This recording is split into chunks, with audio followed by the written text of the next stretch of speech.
Fé. É exatamente o que nós vamos tratar aqui neste vídeo. Bem-vindo ao canal, Ronaldo Pires aqui.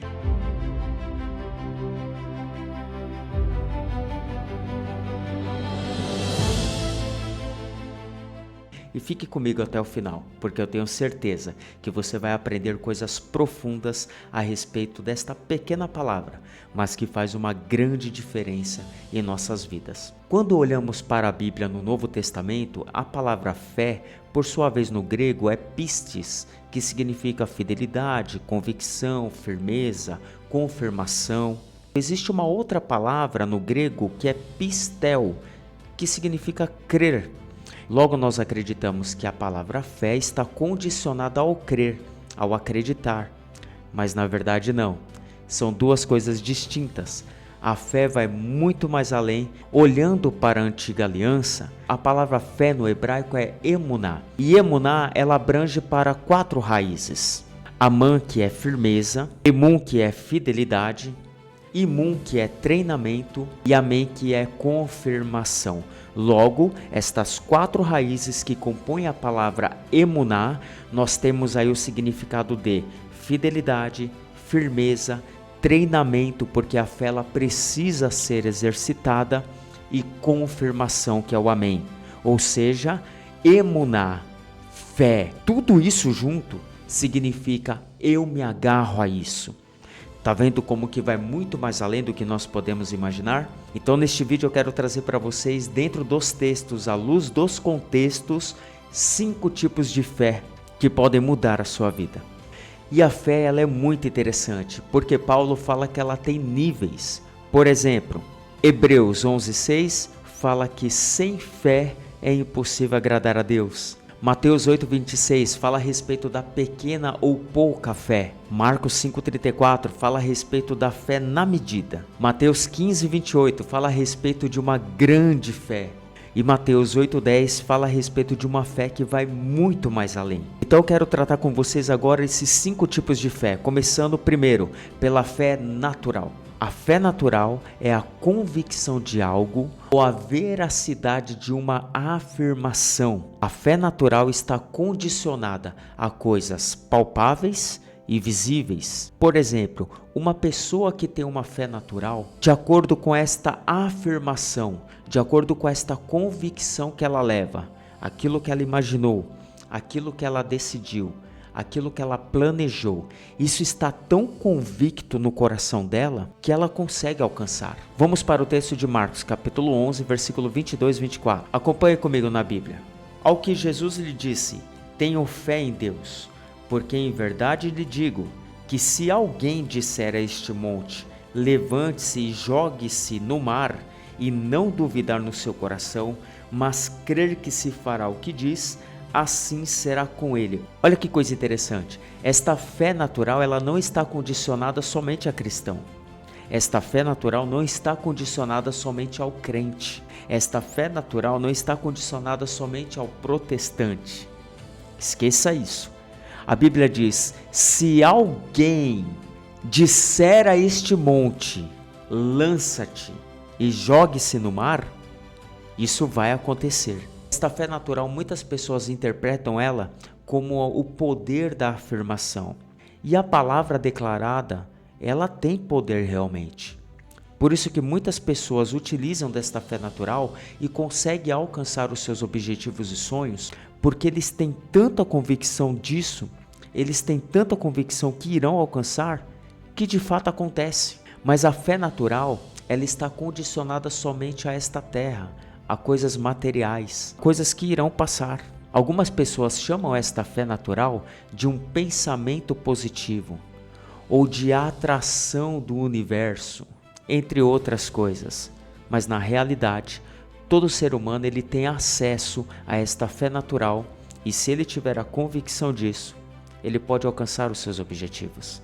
Lembrando que está condicionada a coisas terrenas, palpáveis, visíveis.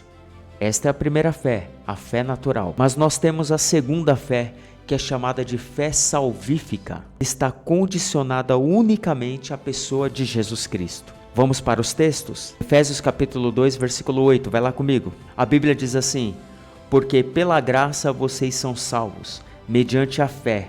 E isto não vem de vocês, é dom de Deus. Qual é o dom de Deus aqui?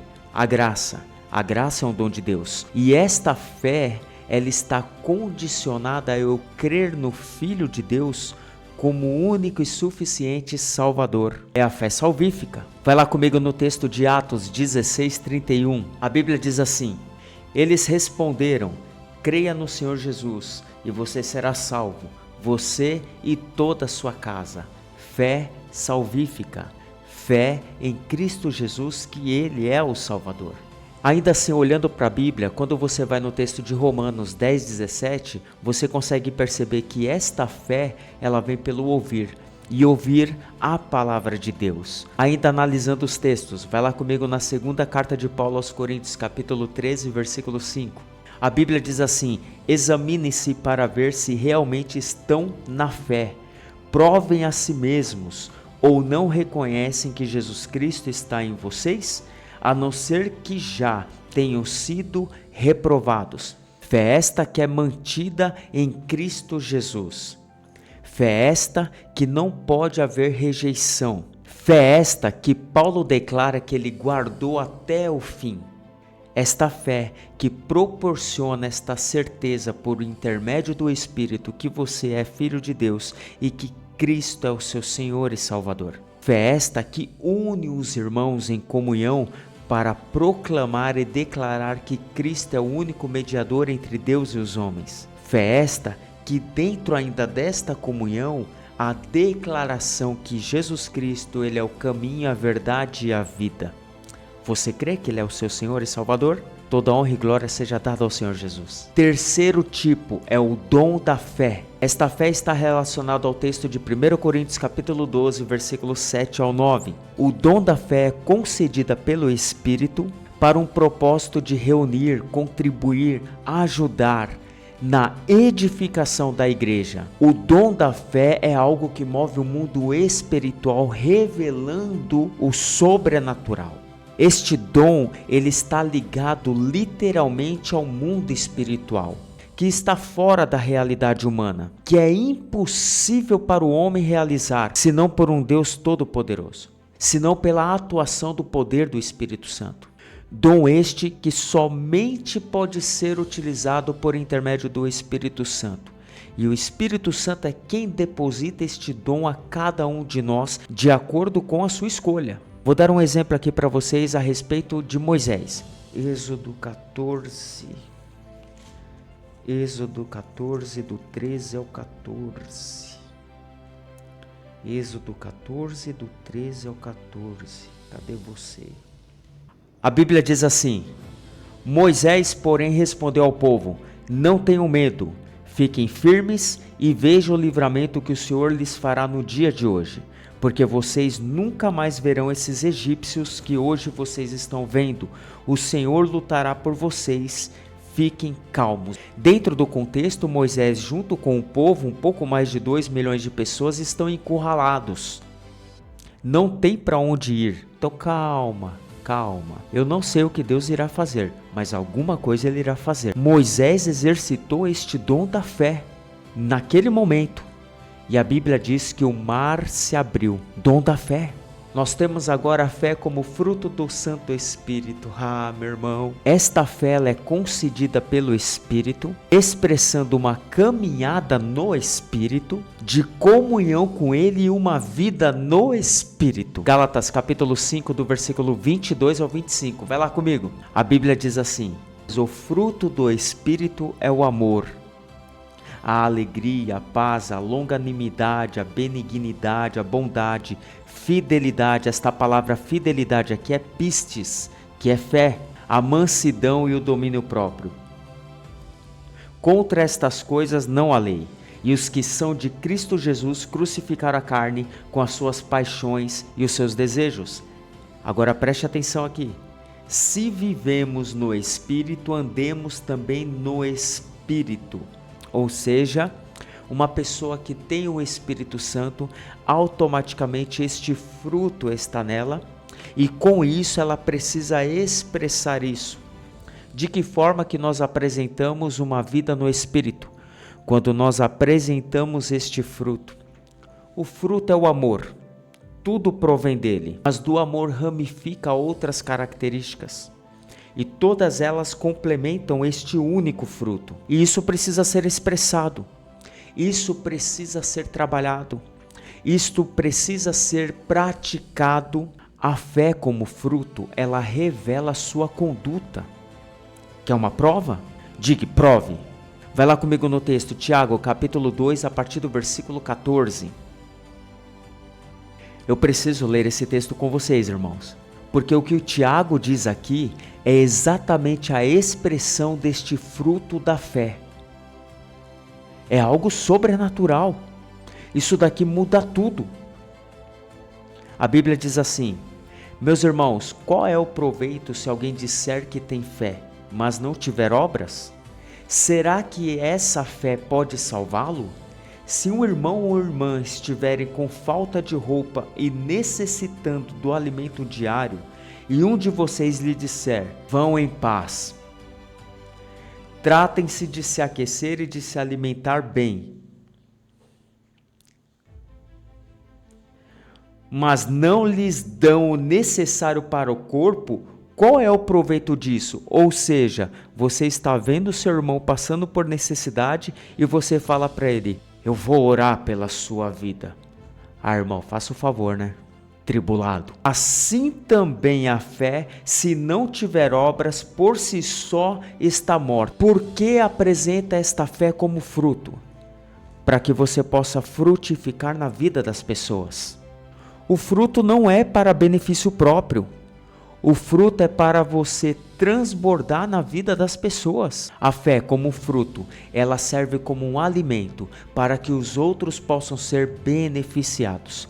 Quer um exemplo? A Bíblia diz que Deus amou o mundo, sim ou não? De tal maneira. É muito fácil você dizer para alguém que a ama. Mas quando você coloca em prática, Deus amou o mundo de tal maneira que entregou o seu filho, ou seja, a entrega do filho foi a prova do seu amor. Pegou? Então, através da sua vida, estas pessoas são beneficiadas. E você é beneficiado através da vida dessas pessoas que também têm um fruto. E nós temos por último, queridos, a fé como escudo. Esta é só para a batalha espiritual. O escudo, ele é um mecanismo de defesa que revela a sua confiança. Vou repetir.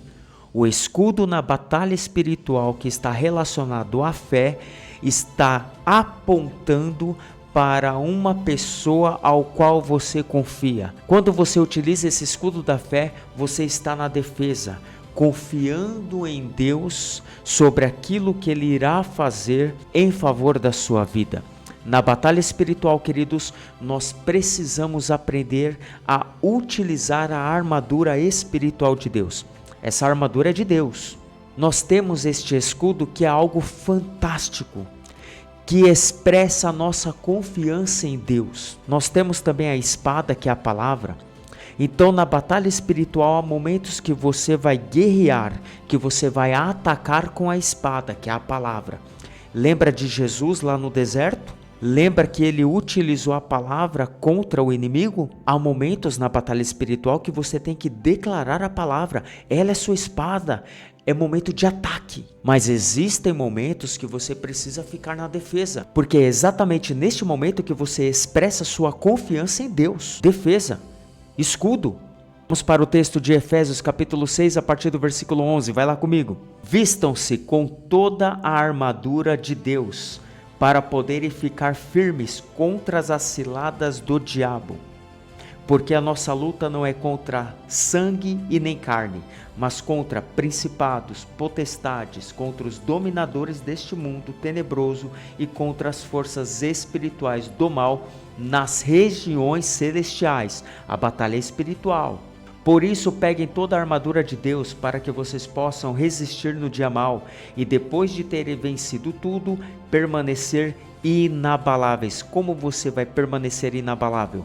Com a armadura de Deus.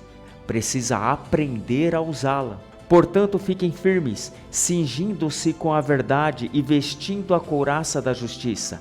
Tenham os pés calçados com a preparação do evangelho da paz segurando sempre o escudo da fé, com o qual poderão apagar todos os dardos inflamados do inimigo. Então, para que serve o escudo? Para se defender dos dardos inflamados. Use também o capacete da salvação e a espada do Espírito, que é a palavra de Deus.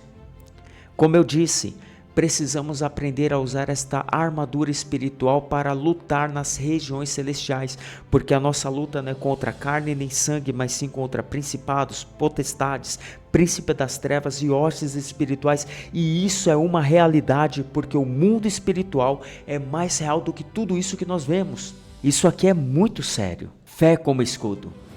Ela é essencial numa batalha espiritual, da forma correta, direcionada para um propósito. Todas essas batalhas, elas serão vencidas, até mesmo porque a palavra diz que em Cristo Jesus nós somos já mais que vencedores. Nós não vamos vencer, nós já somos mais que vencedores. Creia nesta palavra. Se você gostou do vídeo, compartilhe ele com mais pessoas. Te vejo até o próximo vídeo. Que Deus te abençoe.